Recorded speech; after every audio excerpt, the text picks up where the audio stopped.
A state of shock is not just what happens to us when something bad happens. It's what happens to us when we lose our narrative, when we lose our story, when we become disoriented.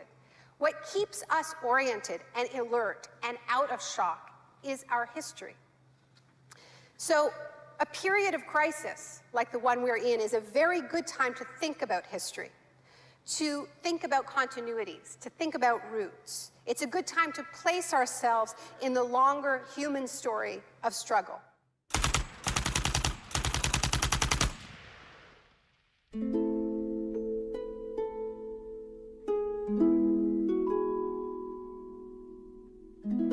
The story begins on June 1st, 1951, when representatives of Western intelligence agencies secretly met with academics at Montreal's Ritz-Carlton Hotel. This meeting contributed to military-funded research into the effects of sensory deprivation at McGill University. Sensory deprivation really is a way of producing extreme monotony. It causes loss of critical capacity. The thinking is less clear. The subject complains that he can't even daydream. When you have college students that can't daydream, they're in a bad way. I began to think while we were doing our experiments that it's possible that something that involves physical discomfort or even pain might be more tolerable than simply the deprivation conditions that we studied. Hebb decided to stop work on the research. But I had no idea when I suggested that what a vicious weapon, potentially vicious weapon, this could be. These are the days and ours are the occasions. But experiments at McGill continued under the ambitious head of psychiatry, Dr. Ewan Cameron. What he did was much more than what we had done. We did our work strictly with the understanding that the subject could get up and walk out at any point he wished to, and some of them did. Cameron's patients were not so lucky. The Allen Memorial Institute, where he worked, began to resemble a macabre prison, where Cameron performed bizarre experiments on his psychiatric patients. Cameron wanted to de-pattern or wipe clean his patient's mind, so he could rebuild them from a blank slate. Janine Huard was a young mother of 4, suffering from postnatal depression. I used to shiver when they told me about, you're gonna get a shock treatment tomorrow. I used to shiver. I was so scared of it.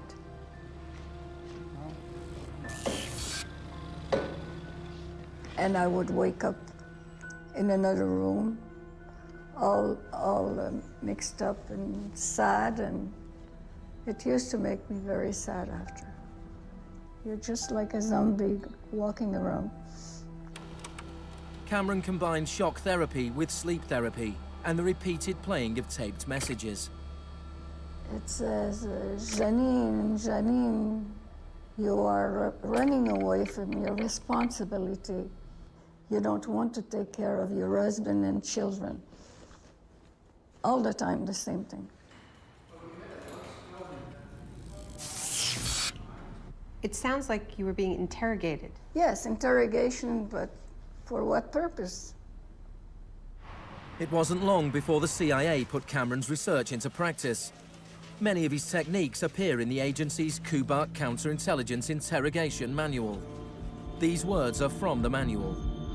It's a fundamental hypothesis of this handbook that these techniques are in essence methods of inducing regression of the personality. There is an interval, which may be extremely brief, of suspended animation, a kind of psychological shock or paralysis. Experienced interrogators recognize this effect when it appears, and know that at this moment the source is far more open to suggestion, far likelier to comply than he was just before he experienced the shock.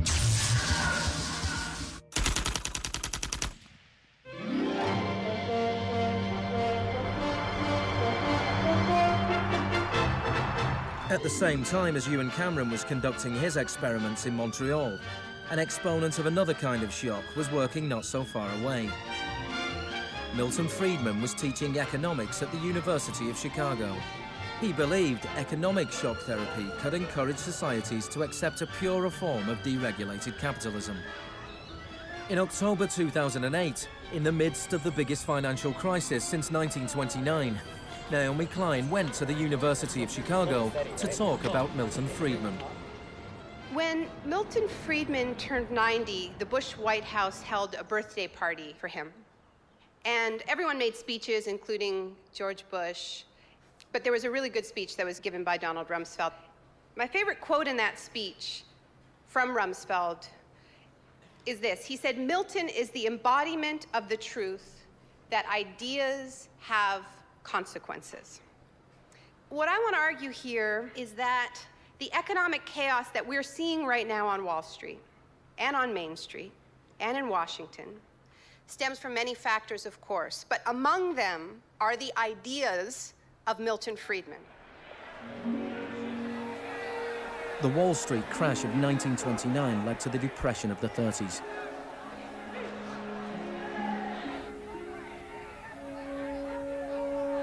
Central to Friedman's thesis was his opposition to the New Deal, announced by President Franklin Roosevelt in his inaugural speech.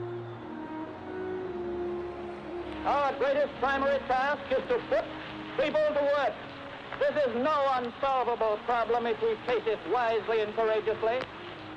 Let me assert my firm belief that the only thing we have to fear is fear itself. Influenced by the economist John Maynard Keynes, Roosevelt started a program of public employment to get people back to work. Today, depression is a fading memory. Millions of men and women have found employment, and with it, confidence and hope. It wasn't that simple. The Depression lasted into World War II. But after the war, the Marshall Plan spread Keynes's model of government regulation and intervention to Europe.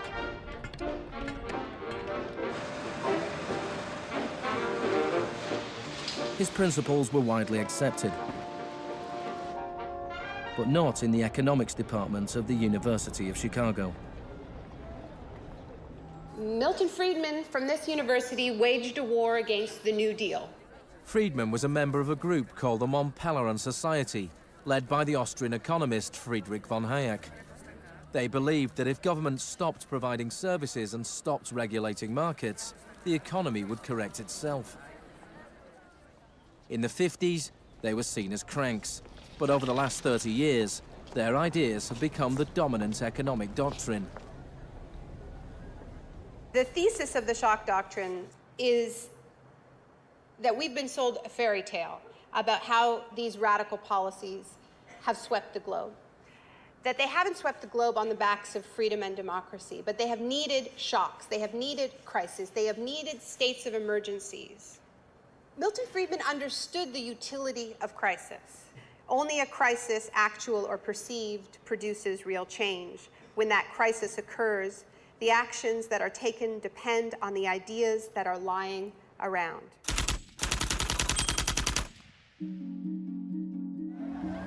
It was in Chile that Friedman's disciples first learned how to exploit a large-scale shock or crisis. Usually, the official storytellers of neoliberalism, the official publicists, don't even mention Chile. They start the story with Thatcher and Reagan because it's much more flattering that way. In the 50s and 60s, Chile's progressive developmental policies were a beacon in the region. The government invested in health, education, and industry. American corporations were worried their investments would suffer. In response, the US State Department began sponsoring students from Chile and the rest of South America to study free market economics with Milton Friedman. The University of Chicago had a joint arrangement with the Catholic University of Chile, under which a great many Chilean students came to the University of Chicago, were trained by us, and received PhDs. These students went back and taught in Chile. The Catholic University Economics Department in Santiago became a little Chicago school. Arnold Harberger, the economist in charge of the program, described himself as a seriously dedicated missionary. In 1970, Salvador Allende's Popular Unity government won the election on a platform of nationalization of large sectors of the economy. Chile's phone company was majority-owned by the US corporation ITT. It spearheaded attempts to stop Allende becoming president. It had the support of Richard Nixon in the White House. I was not there, but I can tell you what we now know to be a fact. He ordered the CIA to prevent Allende from assuming the presidency. And indeed, they tried to get me to lean on the Chilean military right after Allende was elected. Despite the efforts of the CIA, Allende was sworn in as president.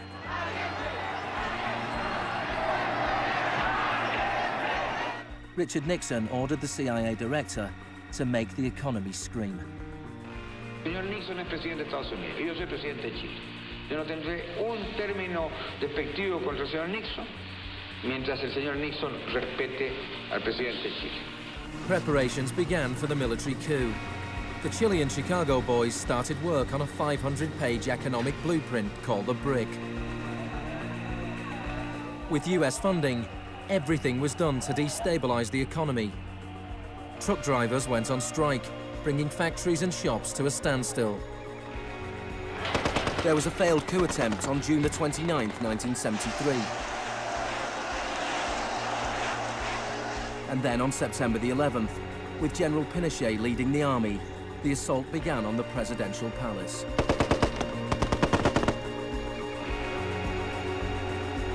Chile had enjoyed 41 years of uninterrupted, peaceful democratic rule. Now it was being violently overthrown. Pinochet and his supporters described the coup as a war. It was certainly designed to look like one. It was a Chilean precursor to shock and awe.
Fuerzas Armadas y de Orden, solo bajo la inspiración patriótica de sacar al país del caos que en forma aguda lo estaba precipitando el gobierno marxista de Salvador Allende. The Chicago boys delivered their economic blueprint, the BRIC, to Pinochet.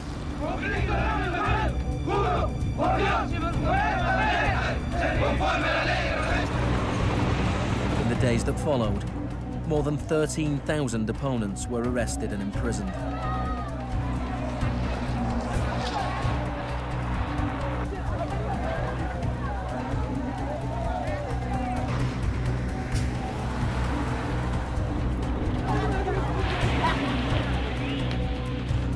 Thousands of prisoners were held in the National Stadium. Many were tortured. Chile became notorious around the world. ¿Cuántas personas?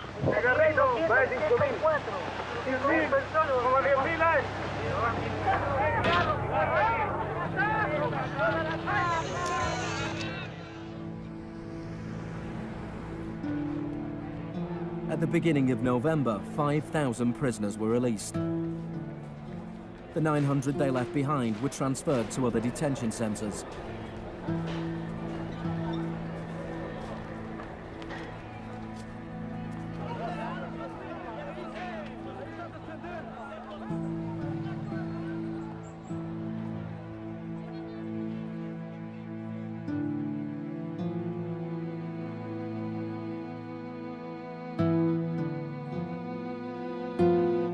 Less than a month later, FIFA allowed Chile to play a World Cup qualifier in the very same stadium. Their opponents, the Soviet Union, refused to play there, so Chile were allowed to score into an open goal and went through to the 1974 World Cup finals.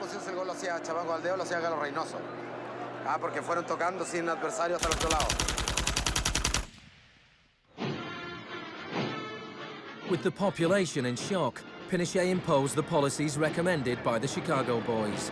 Removal of price controls, the sale of state companies, the removal of import barriers and cuts to government expenditure. Friedman later openly acknowledged the importance of the Chilean experiment. Here was the first case in which you had a movement toward communism, which was replaced by a movement toward free markets. It didn't work.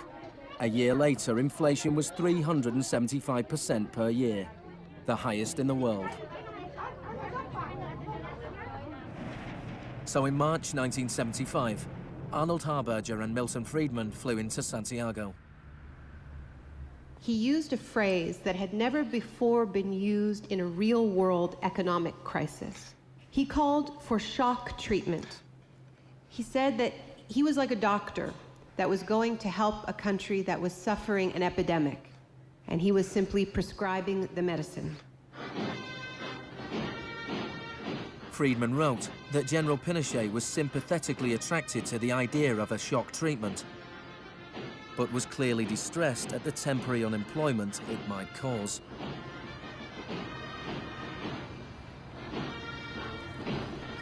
It rapidly became clear that Friedman's economic policies benefited the wealthy at the expense of the poor. It was calculated that a family trying to live on the average wage had to spend 74% of its income on bread. Items such as bus fares or milk became luxuries, and Pinochet got rid of free milk in school, a move that echoed the controversial policy of the young education minister in Britain, who would later become his friend.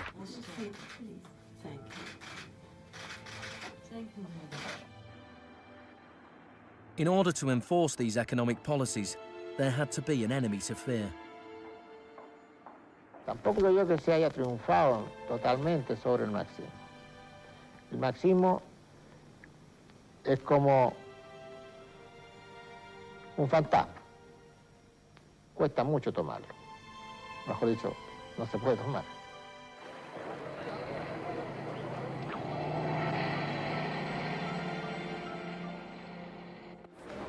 Friedman and Harberger argued that free market economics went hand in hand with freedom and democracy. But in Chile, where their ideas were being implemented within the context of a military dictatorship, the opposite was true. Many in Latin America saw a direct connection between the economic shocks that impoverished millions of people and the epidemic of torture inflicted on those who believed in a different kind of society. One of those was Orlando Letelier. Letelier had been Allende's ambassador in Washington. He spent a year in one of Pinochet's prisons before being exiled back to America. In 1976, Letelier wrote, "The economic plan has had to be enforced, and in the Chilean context, that could only be done by the killing of thousands, the establishment of concentration camps all over the country, and the jailing of more than 100,000 persons in 3 years."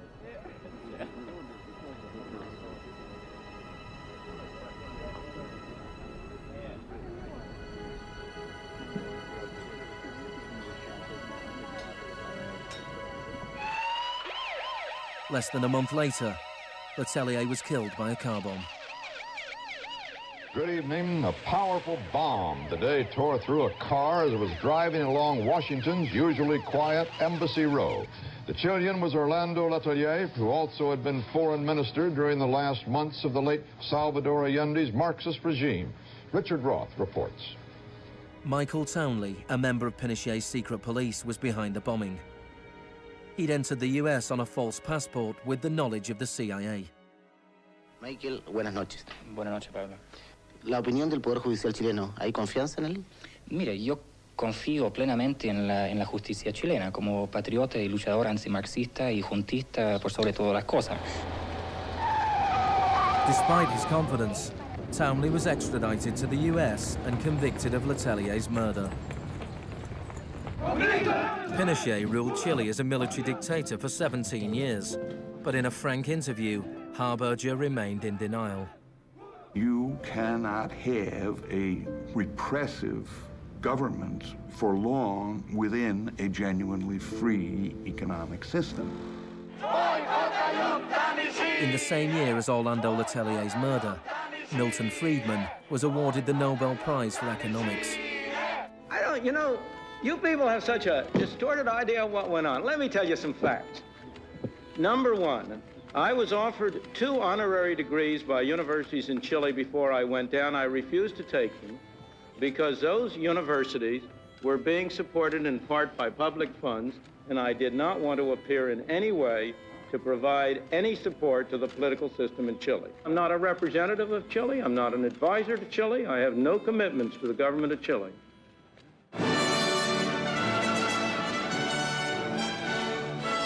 I now turn to you, Professor Milton Friedman.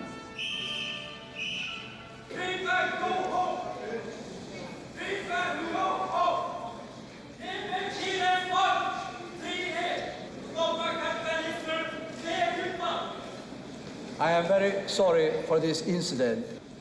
It could have been worse.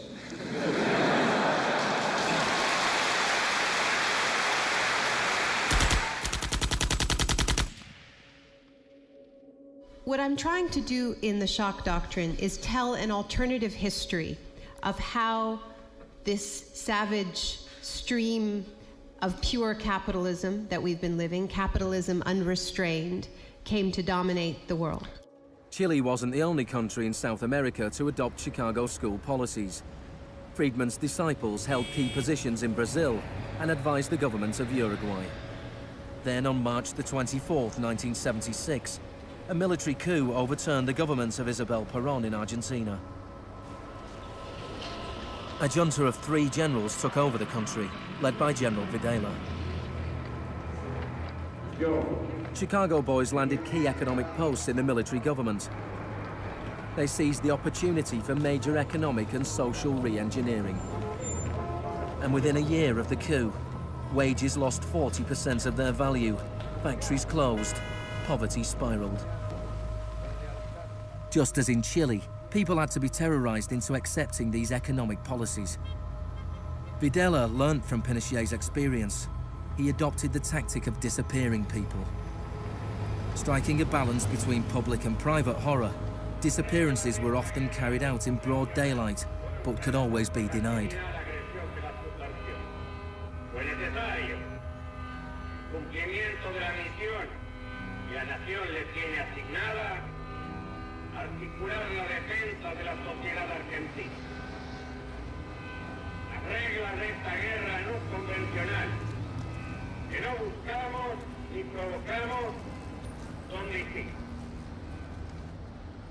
Many of the techniques used by the Chilean and Argentinian military had been learnt in the US-run School of the Americas.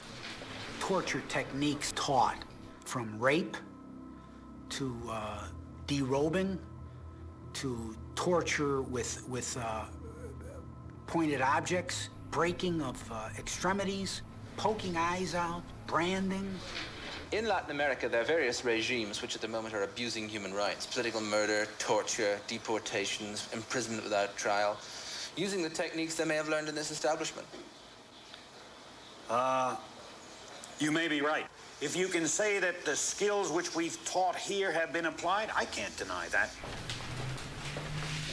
The use of torture of a known enemy soldier to gain some kind of military advantage, I think is justifiable and smart. To go beyond that, to use torture techniques merely to intimidate people is completely wrong, unethical and immoral. But in Argentina and Chile, these techniques were not used just on soldiers or terrorists. They were used on students and union members. They were used on anyone who opposed the free market economic policies of the regime.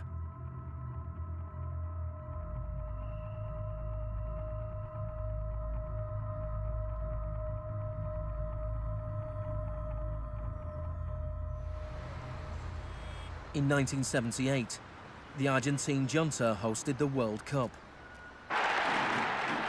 The final was played in the stadium less than a mile away from the biggest detention camp in the country, where thousands of prisoners were held in torture chambers. Decir que con los goles, con el grito de gol, se tapaba la voz de los secuestrados, los gritos de los secuestrados era una realidad. Organización extraordinaria, miles y miles de banderas, miles y miles de gargantas enronquecidas, 25 millones de argentinos que tienen un solo color, el celeste y blanco.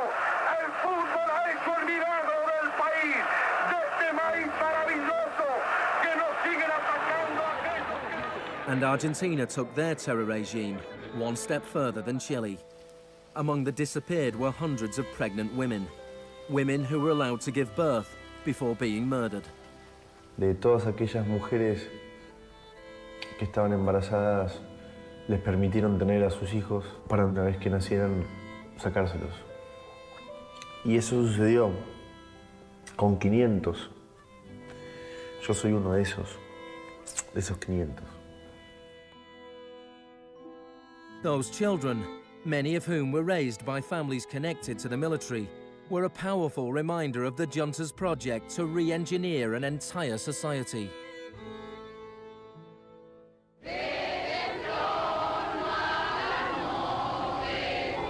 While the junta was still in power, a group of mothers and grandmothers of the disappeared started to protest in the Plaza de Mayo.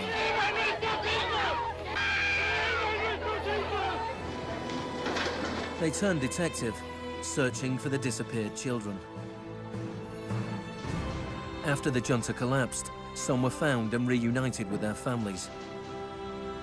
Occasionally they found remains. Mostly they found nothing.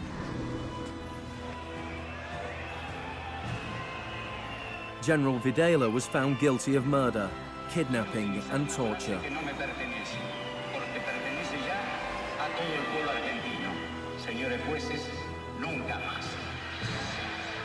He was sentenced to life in prison.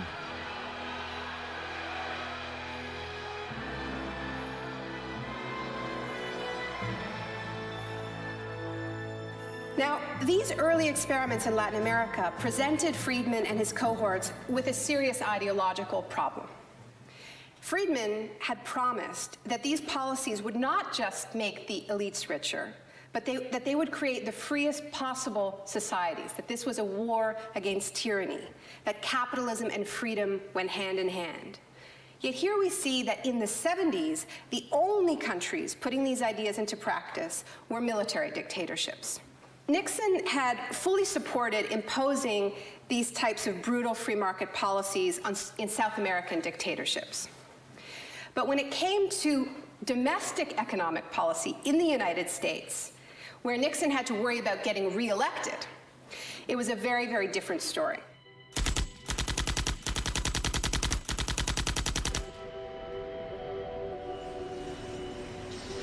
Friedman enjoyed a friendly relationship with Nixon. Several of his Chicago school colleagues and disciples were recruited to work for the government. Donald Rumsfeld was one of them. So help me God. Congratulations. Thanks, Bishop. But in 1971, with the economy in a slump, Nixon turned his back on Friedman's ideas and imposed a wage and price control policy. He put Rumsfeld in charge. Which is essentially a problem of supply and demand. I have for long been opposed to the wage and price control. I believe it involves government intervention with the freedom of individuals. I think it's intolerable. The Keynesian policy was a success, and Nixon won a second term with a landslide majority. It was a blow for Friedman. Then in 1979, Margaret Thatcher was elected Prime Minister of Britain. Her intellectual guru was Milton Friedman's old mentor, Friedrich von Hayek. And just over a year later, Ronald Reagan was elected President of the United States. Both Britain and America were now ruled by unabashed Freemanites. Margaret Thatcher's program when she came in had 4 planks. Cut government spending, cut tax rates, reduce government ownership and operation of industries or regulation of industry, and have a moderate and stable monetary policy to bring down inflation. Within her first 3 years in office, unemployment doubled in parts of the economy, leading to waves of strikes. Thatcher's personal approval rating slumped to 25%. There were riots in Britain's major cities. Even Margaret Thatcher's admirers had their doubts. The economic performance of the Thatcher government has been mixed.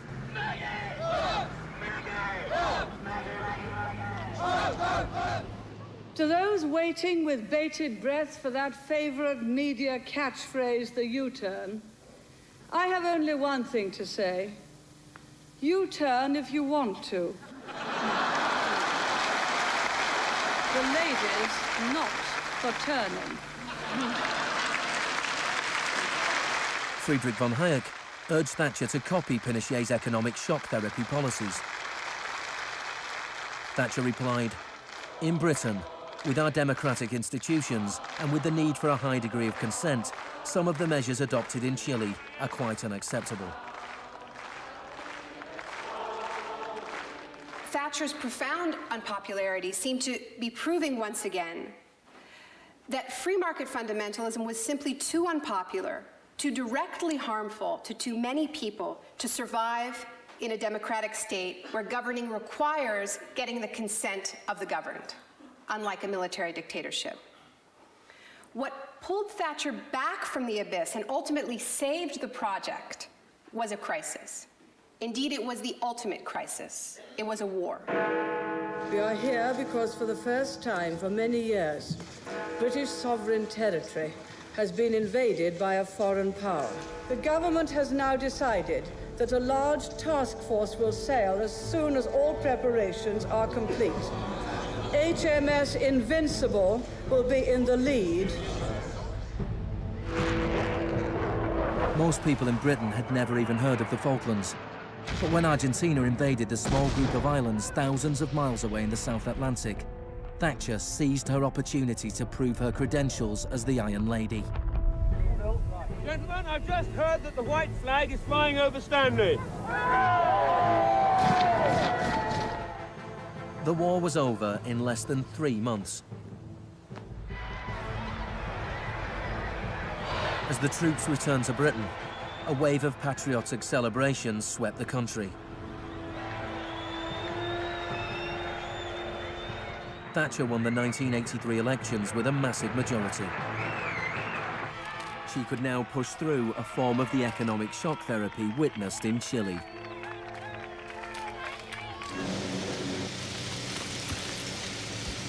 The most powerful union in Britain was the National Union of Mine Workers. When the National Coal Board tried to close pits down, the miners went on strike. Parts of central London are brought to a halt as thousands of miners and sympathizers march through the city in support of the miners' strike.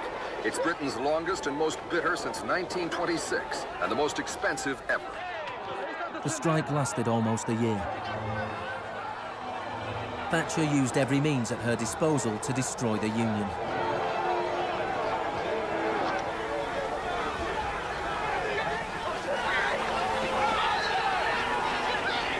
Eventually, the miners were defeated.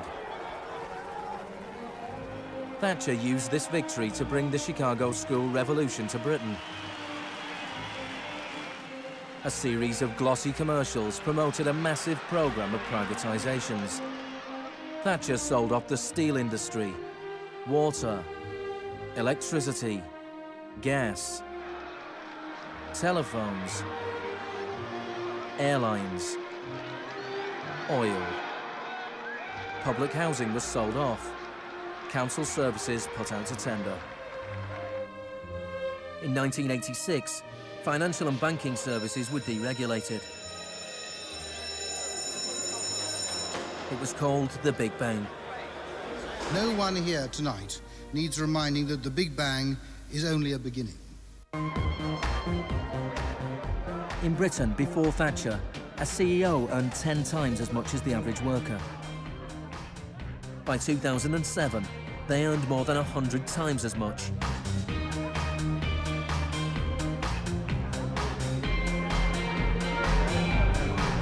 In the US, before Reagan, CEOs earned 43 times as much as the average worker. By 2005, they earned more than 400 times as much. Friedman openly acknowledged the importance of Thatcher and Reagan in the spreading of Chicago school policies around the world. The coincidence of Thatcher and Reagan having been in office at the same time was enormously important for the public acceptance worldwide of a different approach to economic and monetary policy.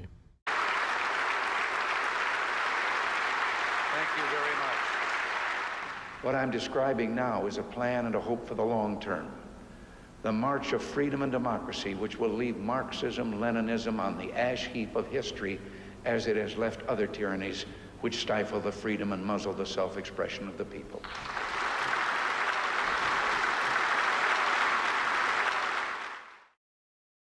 Now, we all know the fairy tale about the fall of communism, that the West under Reagan and Thatcher looked so prosperous to the people of the former communist bloc that they themselves demanded radical free market policies. Now, this really is a fairy tale. It is true that people who had been living under authoritarian communism genuinely wanted democracy, and it's also true that people wanted to be able to go out and buy blue jeans and have Big Macs. That is true. But that does not mean that they wanted the kind of Wild West capitalism of oligarchs gone mad and no social protections that so many Eastern Bloc countries actually ended up with and suffer under to this day. Thatcher had done everything she could to break the power of the unions in Britain. But in 1988, she went to Poland to show her support for the workers' union Solidarity. How do you see the process from where you are now to where you want to be? Strikes in Poland led to Solidarity being allowed to contest a general election in June 1989. This triggered a wave of demonstrations throughout Eastern Europe.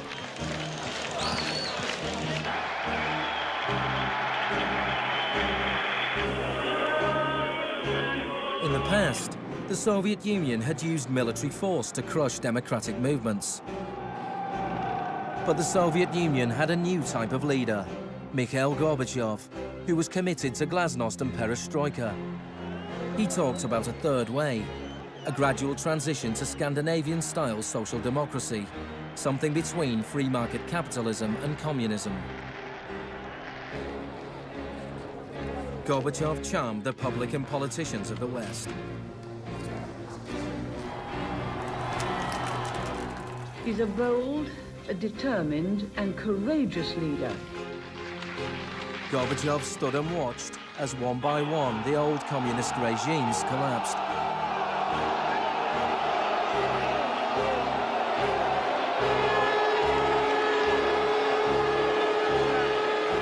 At the end of the year, the most famous symbol of the division of Europe came tumbling down.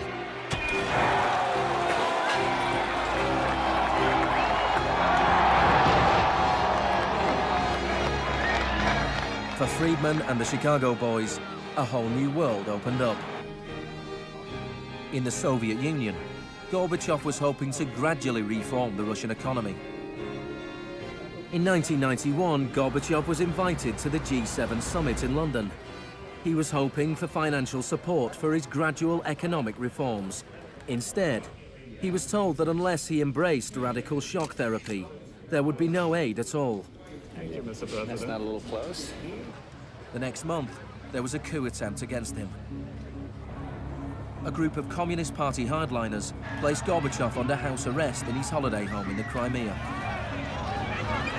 Tanks surrounded the White House, the Russian parliament.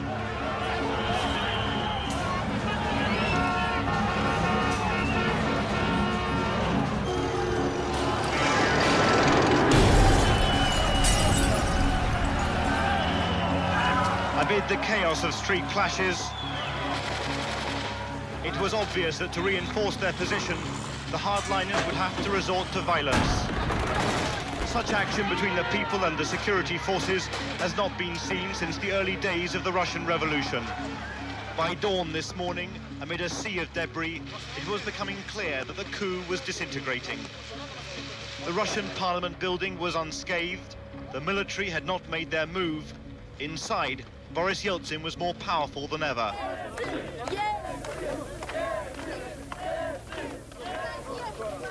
This was Yeltsin's finest hour.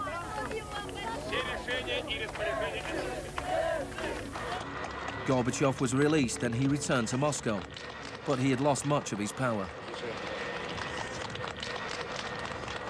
Я выражаю признательность за принципиальную позицию россиянам, президенту России Борису Николаевичу Ельцину.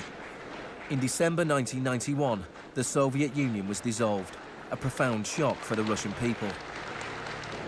Yeltsin was now in charge of economic policy for the Russian Federation. The free market came to Russia. There was chaos.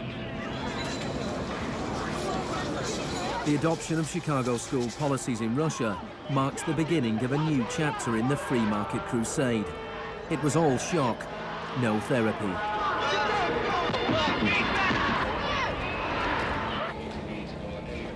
Despite the public efforts to promote popular capitalism, the reality was a small handful of businessmen made vast fortunes. State industries were sold off at bargain basement prices. The Russian press dubbed Yeltsin's advisors the Chicago Boys.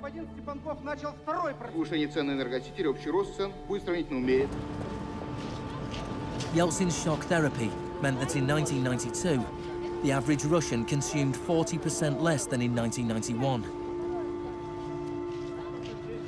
A third of Russians fell below the poverty line, and wages weren't paid for months. One expert today predicted 140 million Russians will soon be living below the poverty line. Corruption was rife. Organized crime boomed. Moscow became the new Wild West.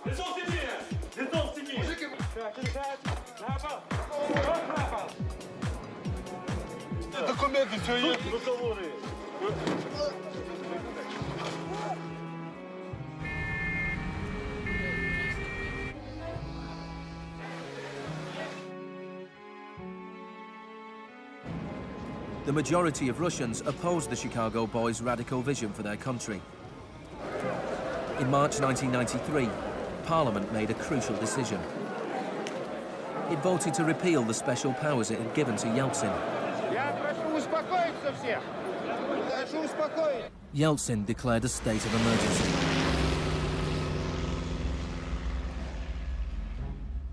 The Constitutional Court ruled that it was illegal.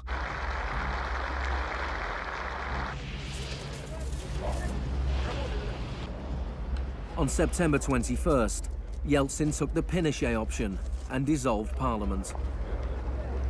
Сегодняшнего дня прерывается осуществление законодательной, распорядительной и контрольной функций съезда народных депутатов. The West threw its weight behind Yeltsin. We feel that Boris Yeltsin is the best hope for democracy in Russia. 2 days later, Parliament voted to impeach Yeltsin by 636 votes to 2. Thousands of supporters of the Parliament gathered outside the White House and marched on the television station.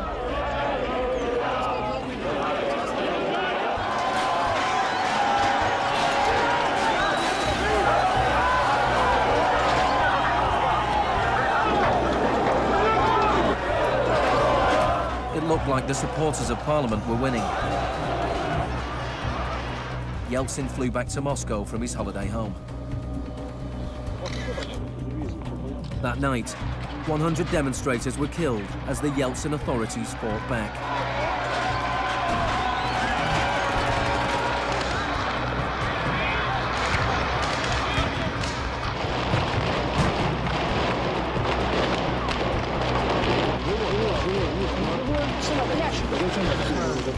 On the 4th of October, he ordered troops to storm the White House, shelling the very building he had defended 2 years earlier. Они убийцы, ты понимаешь или нет?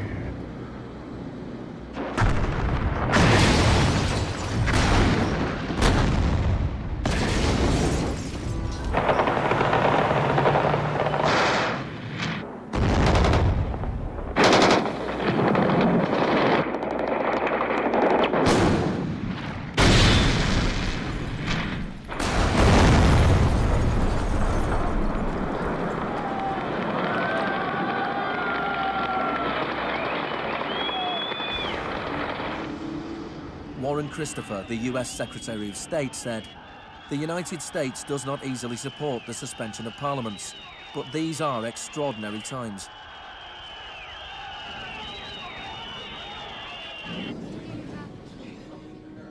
Yeltsin now had absolute power. With the advice of his Chicago boys, he ruled through a form of crony capitalism. Even more state industries were sold off, creating a new class of billionaire businessmen with huge political influence, the oligarchs. By 1998, 80% of Russian farms were bankrupt and 70,000 state factories were closed. In 8 years, the number of people living in poverty increased by 72 million. Meanwhile, Moscow would go on to have more billionaires than any other city in the world.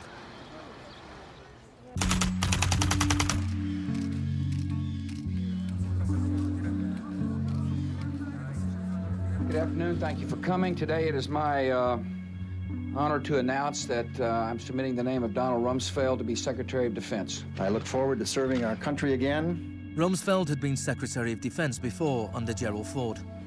Then, the enemy we were supposed to fear was the Soviet Union. I'm not saying with certainty that the Russians are coming. I'm saying the trends are here. I'm not saying the Russians are 10 feet tall. I'm saying they used to be 5'3", they're now 5'9½", and they're growing. Now there was a new enemy closer to home. On September the 10th, 2001, Rumsfeld made a speech laying out his plans to privatize much of the US military. Milton Friedman would have been proud. He said, "The topic today is an adversary that poses a threat. A serious threat to the security of the United States of America. This adversary is one of the world's last bastions of central planning. It governs by dictating 5-year plans. Perhaps this adversary sounds like the former Soviet Union, but that enemy is gone. This adversary is closer to home. It's the Pentagon Bureaucracy. Today, we declare war on bureaucracy." The next day, American Airlines Flight 77 crashed into the Pentagon, killing 184 people.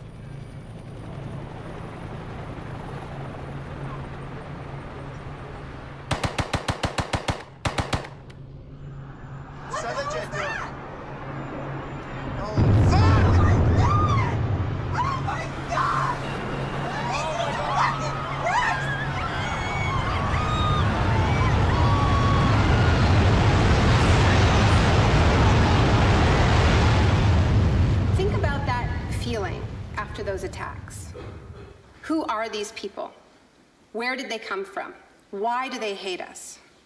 There was a total loss of collective narrative.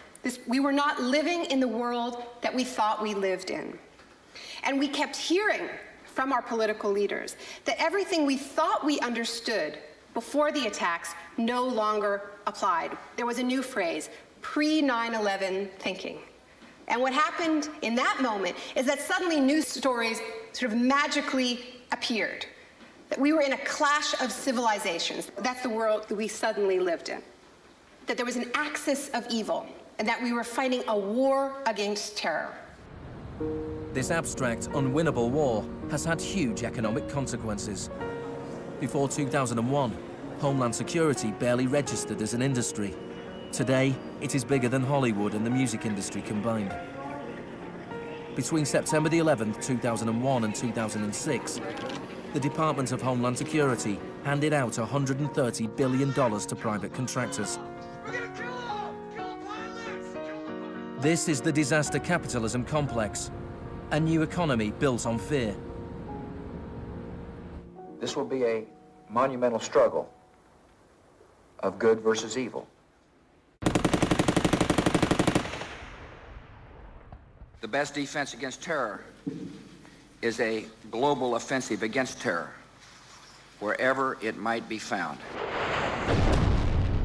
The first phase of this war was the bombing of Afghanistan.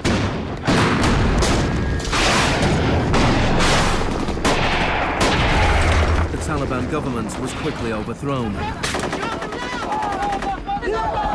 The aftermath of the war was more complicated. Our fight against terrorism began in Afghanistan, but it will not end there. We're primarily looking at detainees that we can use. We're collecting intelligence.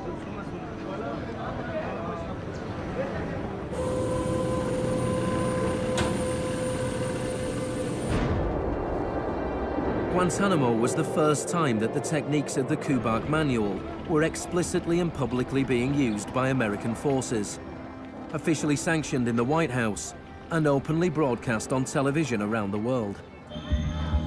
Isolation, both physical and psychological, must be maintained from the moment of apprehension. The capacity for resistance is diminished by disorientation. Prisoners should maintain silence at all times. They should never be allowed to speak to each other. 3 of the prisoners were Asif Iqbal, Ruhal Ahmed and Shafiq Rasool from Tipton in England. They spent more than 2 years in Guantanamo before being released without charge. Mentally, yeah, you couldn't speak to nobody, you couldn't do nothing, you couldn't stand up. And just sitting there, you'd be in your thoughts all the time thinking, what the hell's going on, where the hell am I? And we're going to be staying here for the rest of our lives, and we're going to be going back home. Will we ever see our family again? Of the 779 prisoners that have been held in Guantanamo Bay, only 3 have ever been convicted of any offense.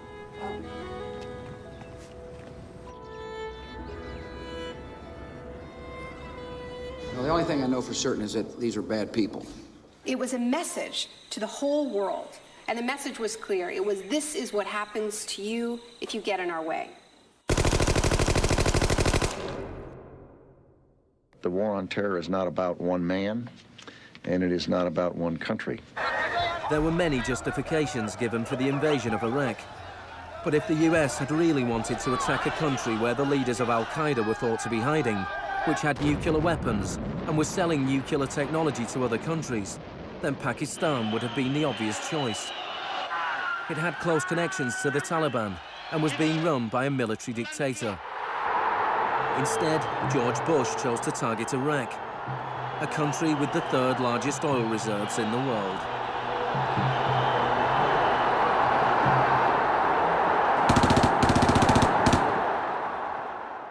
Now, about the Defense Department's war plan. It is not like that for the Gulf War. It's more along the lines of the Panama invasion of 1989. CBS News has been told it would start on what's called A-Day. A as in airstrikes. Airstrikes so devastating, they would leave Saddam's soldiers unable or unwilling to fight. The idea is to rain down the thunder so hard as to create, quote, shock and awe. If the Pentagon sticks to its current war plan, one day in March, the Air Force and Navy will launch between 300 and 400 cruise missiles at targets in Iraq.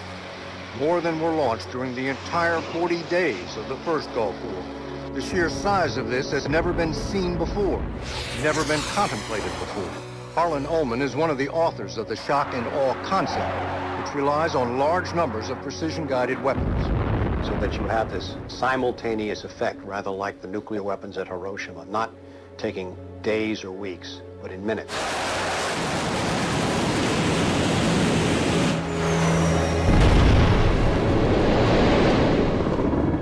You also take the city down. By that I mean you get rid of their power, their water, and you begin this relentless campaign to wear them down so that 2, 3, 4, 5 days they are physically, emotionally, and psychologically exhausted. Last night, a square mile in central Baghdad seemed like hell on earth.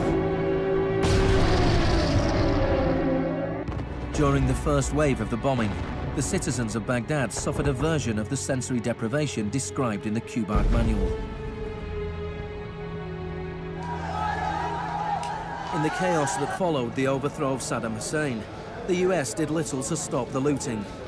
Some US officials even thought it gave them a head start on dismantling the Iraqi state. John Agresto, Director of Higher Education Reconstruction, said he saw the looting of schools as the opportunity for a clean start. In fact, before sanctions, Iraq had the best education system in the region. 89% of Iraqis were literate. By contrast, in New Mexico, John Agresto's home state, 46% of the population were functionally illiterate. In Iraq, you had three distinct forms of shock that were all working together and reinforcing each other. You had the shock of the war, which was immediately followed by economic shock therapy imposed under Paul Bremer. And as resistance to that economic transformation, that very rapid economic shock grew, you had the shock of enforcement, including torture. Three different kinds of shock.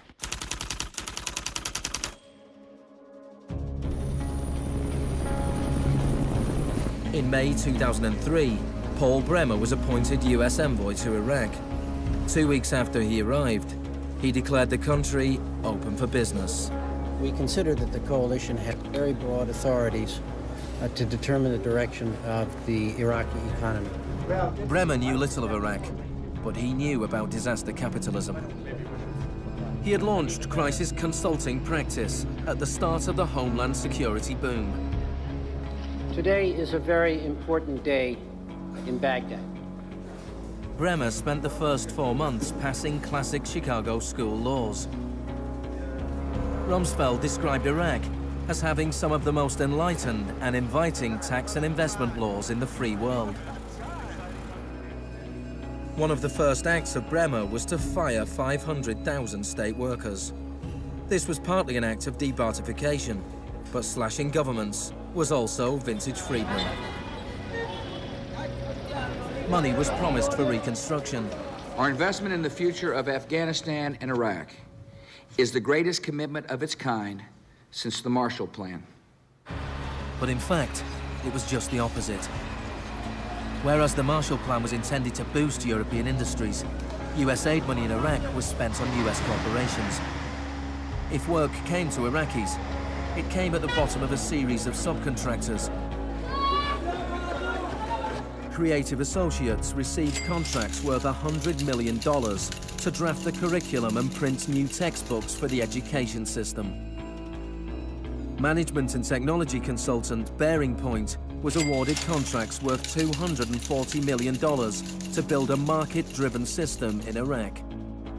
North Carolina-based RTI received contracts worth $466 million to advise on bringing democracy to Iraq. And Halliburton was awarded $20 billion in cost-plus Iraqi contracts. Parsons was handed $186 million to build 142 health clinics. Only 6 were ever completed. Basic electricity and water supplies hardly improved, despite billions being spent in the first 4 years. We're going to succeed here, and when we succeed here, we will have done something important, not just for 25 million Iraqis. We will have done something that serves Western interests in this whole region. Even the new Iraqi currency was printed abroad. Let me show you an example of these notes. The US even paid private contractors to monitor the work of the private contractors who won contracts.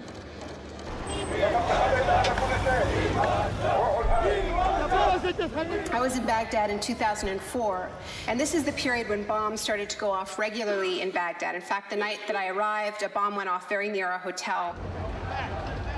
But what was really striking to me in this period was that despite the violence and despite the chaos, the next day, Iraqis were out in the streets protesting. 19 killed and 100 injured in Najaf.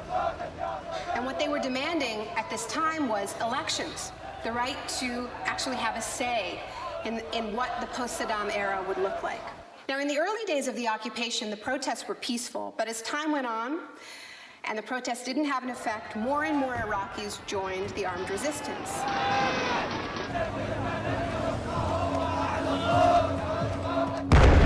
The violence spun out of control.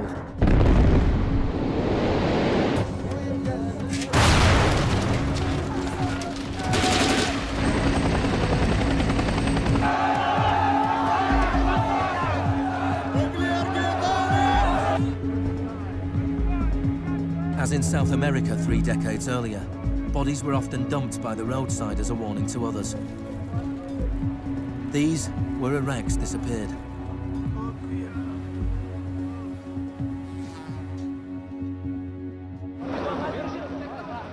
Extremely aggressive measures were needed to suppress the opposition.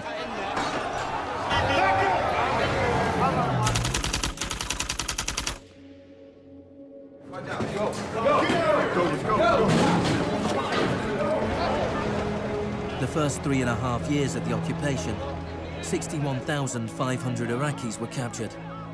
By spring 2007, 19,000 remained in custody.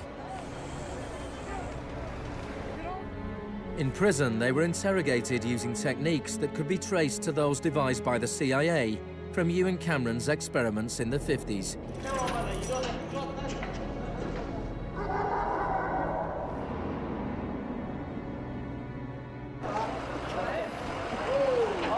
According to the Red Cross, US military officials admitted that between 70 and 90% of arrests in Iraq were mistakes.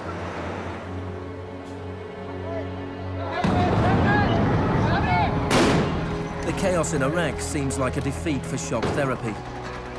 But in Iraq, disaster capitalism moved on. Now the disaster itself provided the opportunity for profit.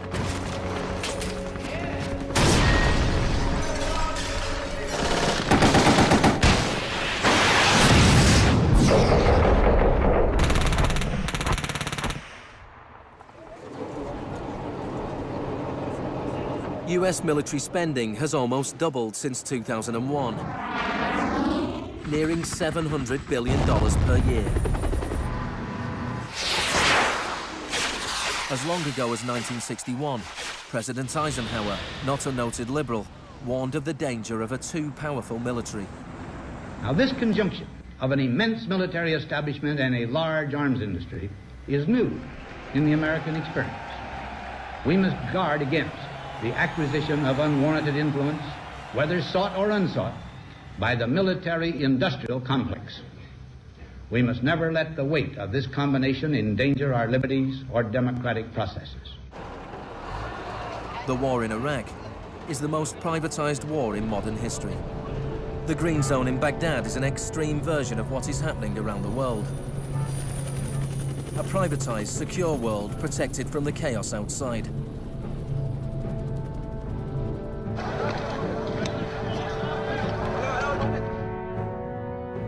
In 1991, in the First Gulf War, for every 100 soldiers, there was one military contractor. In 2003, at the beginning of the war in Iraq, for every 100 soldiers, there were 10 contractors. By 2006, for every 100 soldiers, there were 33 contractors. A year later, for every 100 soldiers, there were 70 contractors. By July 2007, there were more contractors than soldiers in Iraq. This was going beyond what even Milton Friedman had dared to hope.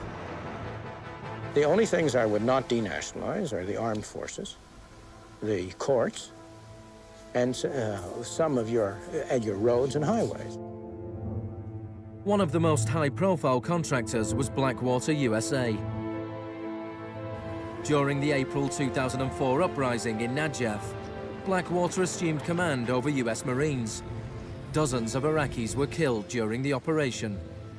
The US had indemnified the private contractors against any Iraqi laws, so they were operating in a law-free bubble, a little like Guantanamo. I asked your Secretary of Defense a couple months ago what law governs their actions. Mr. I was Rumsfeld... going to ask him. Go ahead.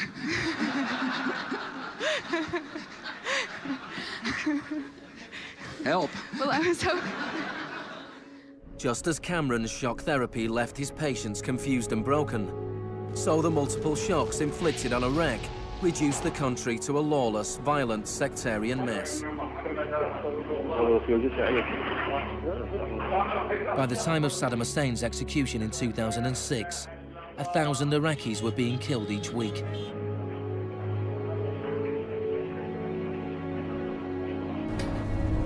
By April 2007, the United Nations High Commission for Refugees estimated 4 million people had had to leave their homes. Hundreds of thousands of Iraqis had died. I think the historians will write very clearly that we did a great and noble thing here.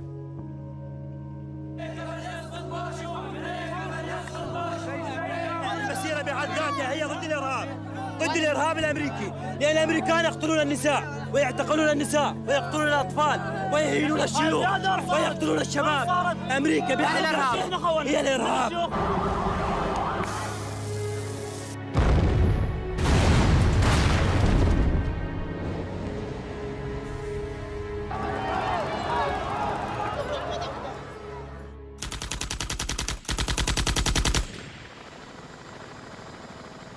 When Hurricane Katrina hit New Orleans in August 2005, the world was shocked to witness a sort of disaster apartheid. The economically secure drove out of town, while tens of thousands of the vulnerable were stranded with little or no help from the state. I went to New Orleans while the city was still underwater, and what I saw was that what I had witnessed in Iraq was repeating, not in the aftermath of a war, but in the aftermath of a tremendous natural disaster. Milton Friedman died in 2006.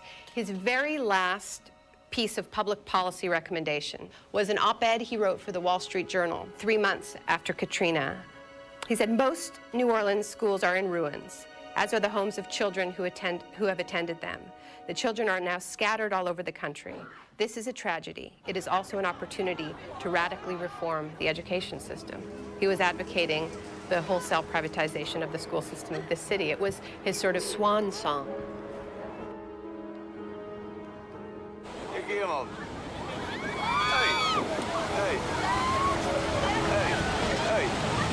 I'd witnessed a similar process in Sri Lanka in the aftermath of the 2004 tsunami. People who lived on the beaches for generations were prevented from returning so that the land could be privatized and sold off to luxury hotels.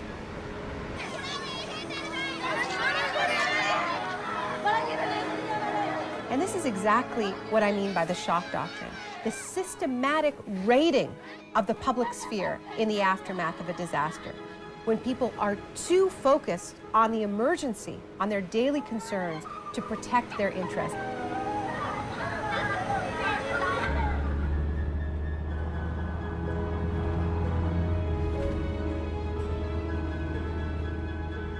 Maybe the first act of resistance is to refuse to allow our collective memory to be wiped. In 2008, Naomi Klein visited Villa Grimaldi with Isabel Morel, the widow of Orlando Letelier. Villa Grimaldi is a memorial to the cruelty of the Pinochet regime and to its eventual defeat. Villa Grimaldi fue el principal centro de tortura mientras se buscaba implementar la política de shock económico. Esta es la que tú señalas en el libro como las casas de uno por uno donde estaban los detenidos en Villa Grimaldi. It's not that I loved Pinochet, but I think that he was our teacher in many things. We learned about evil.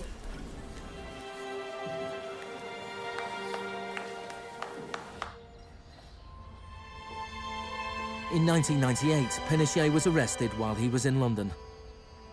His old ally, Margaret Thatcher, stood by his side. I know how much we owe to you.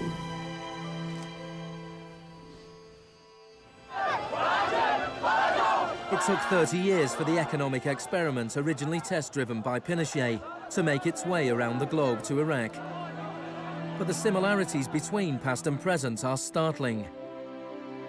Between Pinochet's concentration camps and Bush's Guantanamo detention center. between the disappeared in Chile and those in Iraq, between the experiments of Ewan Cameron and the torture meted out on the prisoners of Abu Ghraib.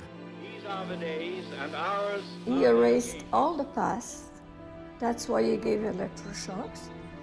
All the past from the patient, and he would implant some new ideas. But Janine resisted. In 1988, the CIA agreed to pay compensation to Janine and other victims of Ewan Cameron's experiments. Janine, are you proud that they tried to break you and that you have fought so hard and won? In a way, I am. In a way, I am. Because I must have some willpower seeds in me. It is very, very hard to fight a government. People would tell me, Janine, you don't fight a government. What's the matter with you? They're too big. But I had faith that we would win.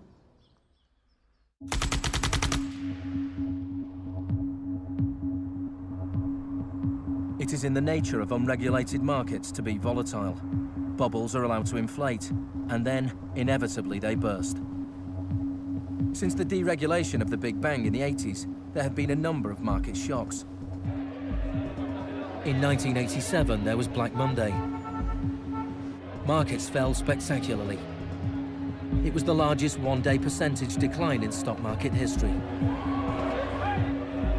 In 1992, there was Black Wednesday, when currency speculators made fortunes betting against the pound. In 1997, there was the Asian contagion. In 1 year, $600 billion disappeared from the stock markets of Asia.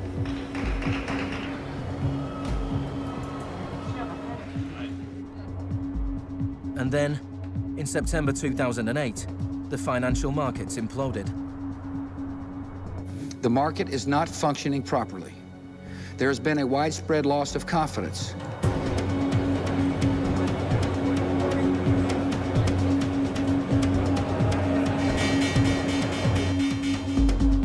On September the 15th, Lehman Brothers filed for Chapter 11 bankruptcy protection. Yet only 1 week later, it was announced that workers at their New York office would share $2.5 billion in bonuses. It is estimated that Wall Street firms paid $18.4 billion in bonuses last year, the year of the crash. Despite the torrent of populist rhetoric about taking on the fat cats and standing up for the little guy and saving Main Street, not Wall Street, we are witnessing a transfer of wealth of unfathomable size. It is a transfer of wealth from public hands, from the hands of government, collected from regular people in the form of taxes, into the hands of the wealthiest corporations and individuals in the world. Needless to say, the very individuals and corporations that created this crisis. We are in the midst of a once-in-a-century credit tsunami. I found a flaw. I don't know how significant or permanent it is, but I've been very distressed by that fact. In the United States, it was the financial crisis that secured Obama's victory. Americans wanted to change course. Hello, Chicago! This crisis is clearly understood by almost everyone as being the direct result of this particular ideology of deregulation and privatization. The scale of the crisis offers the hope of change. The Shock Doctrine as a strategy relies on us not knowing about it for it to work. And what I find most hopeful about the current economic crisis is that this tactic is getting tired, because that element of surprise is no longer there. We're on to them, and it's not working. We're becoming shock resistant. The last time the world suffered a financial crisis as severe as this, people turned to the Keynesian policies of the New Deal. Let me assert my firm belief that the only thing we have to fear is fear itself. More than 1 million people came to Washington to hear Obama's inauguration speech. Many journalists made comparisons with FDR. Now, there's been a lot of talk recently about comparing Obama to Franklin Delano Roosevelt. So I want to talk a little bit about FDR, because there's a great FDR story, and it could be an apocryphal one, about when he would be visited by some progressive organization or a union, and they would be proposing some new progressive policy that they wanted to be part of the New Deal. And he would hear them out, and he would listen to them, and then at the end he would say, "Now go out there and make me do it." And they did. In 1937, which was a pivotal year for the New Deal, do you know how many strikes there were in this country? 4,740 strikes, lasting an average of 20 days. Do you know how many strikes there were in 2007? 21.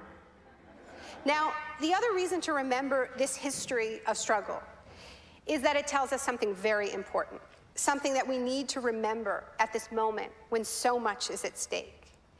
It teaches us that if we want responses to this economic crisis that leave us with a world that is healthier, that is more just, that is more peaceful, we are going to have to go out there and make them do it.